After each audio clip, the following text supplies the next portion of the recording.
my beautiful sisters. Welcome back to Church Girls Wanna Get Married To. My name is Janice Hylton Thompson, and I have a surprise for you. Yes, my book, 338 pages of dating wisdom. And once my formatter is done, she'll probably get it down to about 300 pages. But I am so excited about it. I cannot wait to share it with you. And honey, it's talking all about how to gather data from the guys we meet. Because see, ladies, we don't have time to waste. Time is of the essence. And when you meet a man, you need to be able to get that data that you need, get it quick, so you can either continue or move on. Don't waste your time. Yes, honey. So I'm going to read you just a little snippet. Okay? From my book coming soon. Stay tuned for contact information. You'll be able to pre-order in another week or so. I am so excited about it. I am so excited. And then, of course, I'm going to do the book cover release. Okay, here we go. Here you go. So it says, do you have a list of things you desire in a husband? A husband is a choice, so choose wisely. I know we want perfection, but there's no perfect man other than Christ. The Psalm 23 husband, who is a prepared man, does come pretty close, though. I am a big fan of the list. Yes, I am. And if you've been following me or listening to my content, you know I am a big fan of the list. The list is your standard GPS, navigation, your banner, or your guideline. Please note also that I use the word things because it could be characters, qualities, desires, so on and so forth. Church folks used to say, throw out your list, because when God sends you a husband, that is it. My question is, however, how do I know God sent him? How I know that was God who sent him, right? People say, oh, you will just know. Yet, divorce is still over 50% in the church. Yes, divorce is over 50% in the church, but it's 50% in the world. That's serious, okay? Many women married men they didn't vet properly, and are living in hell on earth. Please see my latest book, The Naked Wife. Recently, in one of our sister churches, an elder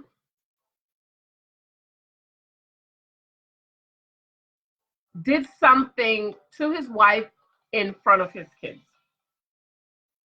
Did God send him? Was it God's will for him to do what he did to his wife? I'm sure he was doing things to her all those years.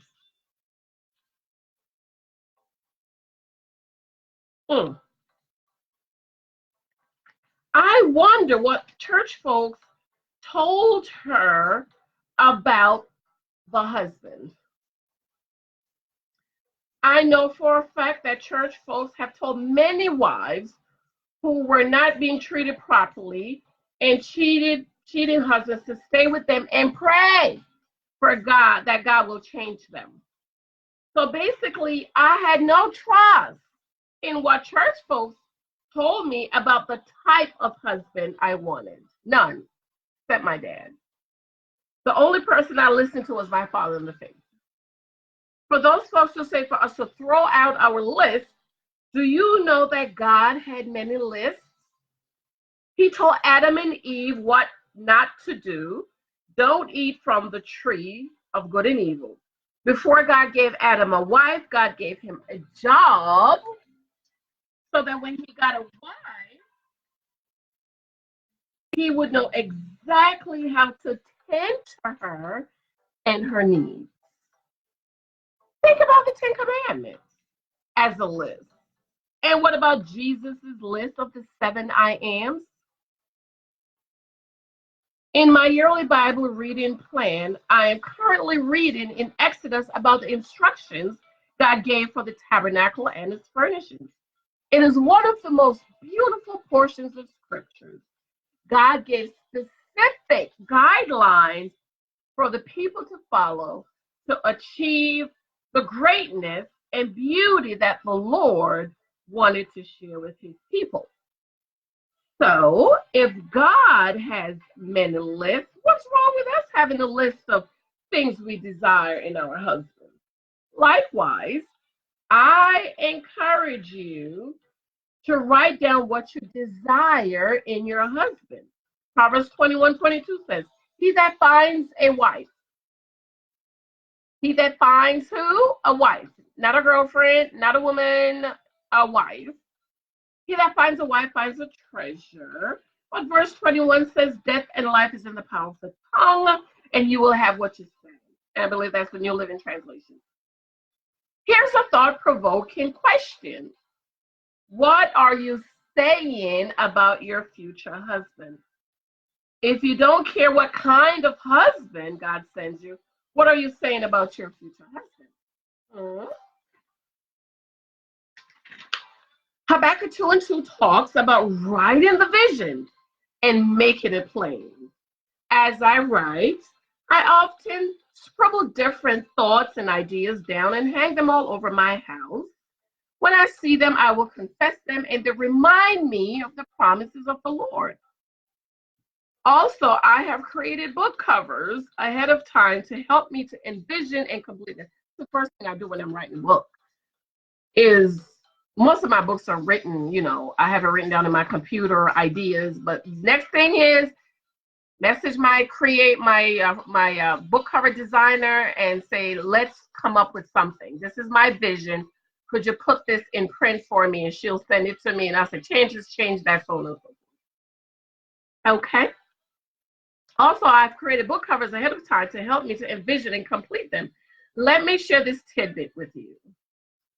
I love businessmen, love them.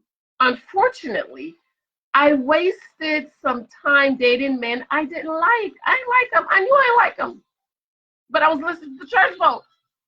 But I always said that there must be at least one saved black man who works on Wall Street who's looking for a wife. Guess where my husband worked when we met? Do you want to guess? Do you want to guess where my husband worked when we met? You want me to read that? Let me read that again. Habakkuk 2:2 talks about writing the vision and making it plain. As a writer, I often scribble different thoughts and ideas down and hang them up all over my house. If I walk around my computer, I have stuff all over on the computer, on the refrigerator, on my bathroom mirror, on my bedroom mirror, on the door, just thoughts and ideas, okay? When I see them, I will confess them, and they remind me of the promises of God.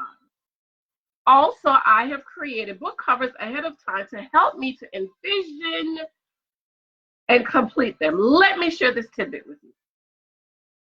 I love businessmen. Unfortunately, I wasted a lot of time dating men that I didn't like. But I always said there must be at least one saved black man who works on Wall Street who was looking for a wife. And I'm asking you the question, guess where my husband worked when I met him? Yes, I just want to guess. Leave it in the comment section for me. And I want you to tell me if you have a dating list. Do you know what you want in a husband?